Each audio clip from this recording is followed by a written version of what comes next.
Hello बच्चों, मैं रामासिंह गुप्ता, सुभागी देवी intermediate college Allahabad के ऑनलाइन क्लास में आज मैं कक्षा 10 के सभी विद्यार्थियों का स्वागत करता हूं।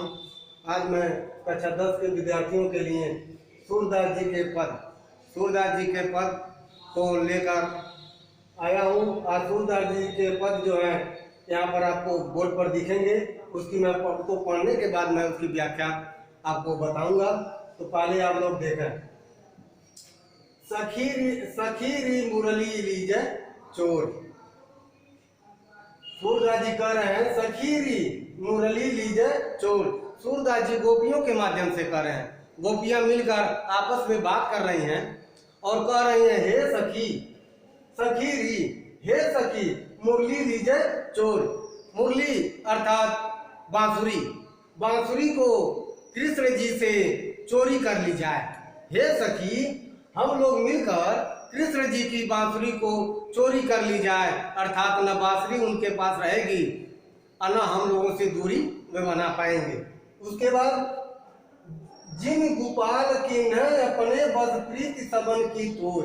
जिस बांसुरी ने गोपाल अर्थात कृष्ण को कि न अपने बस, जिस बांसुरी ने कृष्ण को अपने बस में कर ली है, प्रीति सबन की तोड़, और हम गोपियों से प्रीति तोड़ दी है, अर्थात कृष्ण जी उसी बांसुरी के प्रीत में लग गए हैं, हम लोग को भूल गए हैं, इसलिए उस बांसुरी को चोरी कर ली जाए। न तो बांसुरी उनके पास रहेगी और न तो बांसुरी के प्रेम में मोहित रहेंगे। छिन एक घर भीतर निसवासर धरत न कबहू छोड़ी।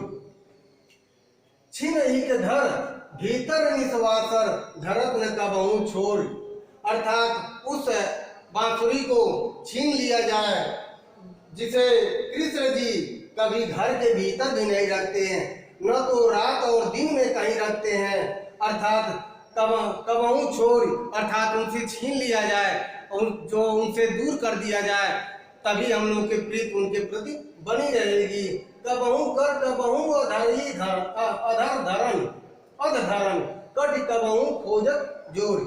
उस बांसुरी को कृष्ण जी अर्थात कान्हा कबहू कर, कभी हाथ में, कबहू अधरण, कभी ओंठों पर, कट कबहू कभी कमर में, खोसत जोड़ी, अर्थात कभी हाथों में, कभी ओंठों पर और कभी कमर में खोस कर रख देते हैं। ना जाने कब कछु मेली मोहिनी राखे अंग अंग भोर। ऐसा क्या कारण है कि वह मोहिनी अर्थात बांसुरी उनको अपने बस में कर ली है, अर्थात मोहित कर ली है। राखे अंग अंग भोर, और उनके प्रत्येक अंग में वास कर रही है। कभी ऊँटों पर जा रही है, कभी हाथों में रह रही है और कभी उनके कमर में रह रही है। सूरदास प्रभु को मन सजनी बाध्यो राग की डोर। सूरदास जी कह रहे हैं वह बांसुरी, सूरदास जी कह रहे हैं वह बांसुरी, वह सजनी, वह बांसुरी उनके प्रभु अर्थात कृष्ण को मन को मोह ली है, बाध्यो राग की डोर, और अपने राग, अपने प्रेम राग की डोरी में उनको बांध ली है। फिर एक बार आप लोग सुने। सखी री मुरली लीजे चोर। जिन गोपाल की ने अपने बस प्रीत सबन की तोड़। छिन एक धर भीतर निसवासर धरत न कबहू छोड़। कबहू कर कबहू अधरण कट कबहू खोसत जोर। ना जाने कछु मेल मोहिनी राखे अंग अंग भोर। सूरदास प्रभु को मन सजनी बाध्यो राग की डोर। इस पद में सूरदास जी के माध्यम से गोपियां कह रही हैं, चाहे गोपियों के माध्यम से सूरदास जी का कहना चाह रहे हैं कि हे सखी, जो मुरली है, जो बांसुरी है, जो कृष्ण जिसको हमेशा अपने अंग के साथ लगाए हुए हैं, उसकी चोरी कर ली जाए। न तो बांसुरी उनके पास रहेगी, न तो उनके प्रेम में मोहित रहेंगे। इस प्रकार हम उनके बांसुरी को चोरी कर लिया जाए। जिस बांसुरी ने गोपाल को अपने बस में कर लिया है और जो हम लोगों जिससे वो कृष्ण जी हम लोगों से प्रीत जो है तोड़ दिए हैं, इस प्रकार उसको छीन कर कहीं रख दिया जाए। वह उस बांसुरी को कृष्ण जी कभी कभी भी घर के भीतर भी नहीं रखते हैं, न तो दिन है न रात में है, हमेशा उसको पास रखे रहते हैं। इस प्रकार वह उस बांसुरी को हमेशा अपने अंग से लगाए रहते हैं। कभी उस बांसुरी को हाथ में लिए रहते हैं, कभी उसको ओंठों पर धारण करते हैं, कभी उसको कमर के में खोस कर रखते हैं। इस प्रकार वह बांसुरी न जाने हमारे कृष्ण को कितनी मोहित कर ली है कि उनके प्रत्येक अंग अंग को वह सम्मोहित कर ली है, उनके प्रत्येक अंग अंग में वह वास कर रही है। इस प्रकार सूरदास जी कह रहे हैं, वह सजनी वह बांसुरी प्रभु को अपनी राग के डोर में, प्रेम राग की डोर में बांध ली है। देखो बच्चों, दूसरे पद को आप लोग देखें। उधो मोहि ब्रज बिसरत नाय, वृंदावन गोकुल बनो पवन सघन कुंज की छाय। प्रातः समय मात जसमत अरुनंद देखी सुख पावत, माखन रोटी दयो सजायो अति हित साथ रखावत। गोपी ग्वाल बाल संग खेलत सब दिन हंसत सिराक। सूरदास धन धन ब्रजवासी जिसो हित जत तात। इस पद में एक आ गया है कि जब उद्धव जी गोपियों को, यानी उद्धव जी जब मथुरा से वृंदावन में गोपियों को परब्रह्म परमेश्वर की शिक्षा देने के लिए जाते हैं और श्री कृष्ण को भूल जाने की बात कहते हैं, तब गोपियां उस उद्धव जी से क्या कहती हैं, इसी पद में दिखाया गया है। क्या है? उद्धव मोहि ब्रज बिसरत नाय। गोपियां कह रही है, हे उद्धव जी, कह रही हैं, हे उद्धव जी, मुझे ब्रज जो है छोड़ा नहीं जा सकता, चाहे मैं ब्रज को छोड़ नहीं सकती। क्यों? वृंदावन गोकुल बनो पवन सघन कुंज की छाय। ये वृंदावन और गोकुल के जो वन और उपवन हैं, उनके जो सघन सुंदर और कुंज की जो छाएं हैं, जो उनकी छाएं हैं, उनके सघन कुंज की जो डालियां हैं, उनकी शाखाओं की जो छाएं हैं। अब क्या है? प्रातः समय मात जसमति और उनंद देख सुख पावत।